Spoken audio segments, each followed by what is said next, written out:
Look, I want to go into the broader picture first and foremost. We are anticipating semiconductors to be in the eye of the storm when it comes to localized tariffs. How much is that impacting the future of companies wanting to import?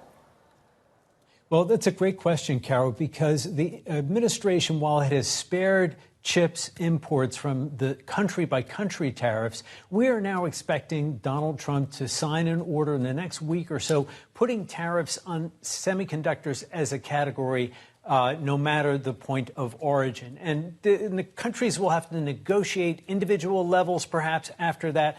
But they have made clear that just like with pharmaceuticals and autos and copper and so many other categories of goods, they want to see more of them produced here in the U.S. And they see tariffs as a great means of doing so. Now, what this means is that industries such as automakers and even the chip plants themselves will face higher costs. And then when you look at the hyperscalers, OpenAI, and the companies that we've seen report their earnings this week and announce even further intentions of expanding their investment in artificial intelligence, they run the risk of facing higher costs on those too from chips.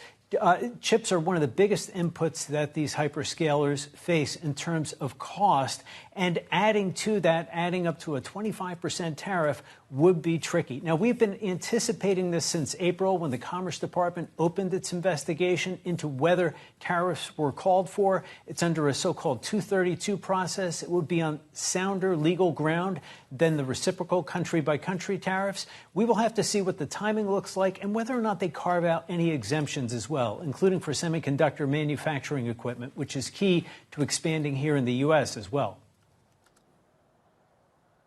Mike, location tracking. We have the United States willing to export technology, the American tech stack around the world, but it wants to track where the chips are going.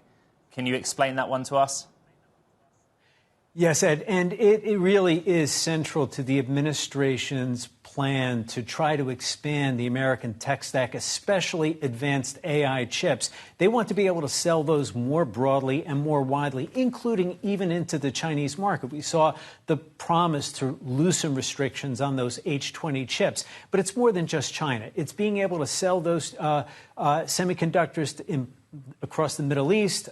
We saw all the deals that were reached with the United Arab Emirates and in Saudi Arabia. But to be able to sell in those markets, the U.S. wants to also have the capability of tracking those chips to ensure that they are not somehow diverted or smuggled or resold or somehow end up in the wrong hands. And that would include not only China, but Russia and Iran, adversaries that the U.S. does not want to see gain capability when it comes to artificial intelligence, which, of course, as we know, has a dual use capability.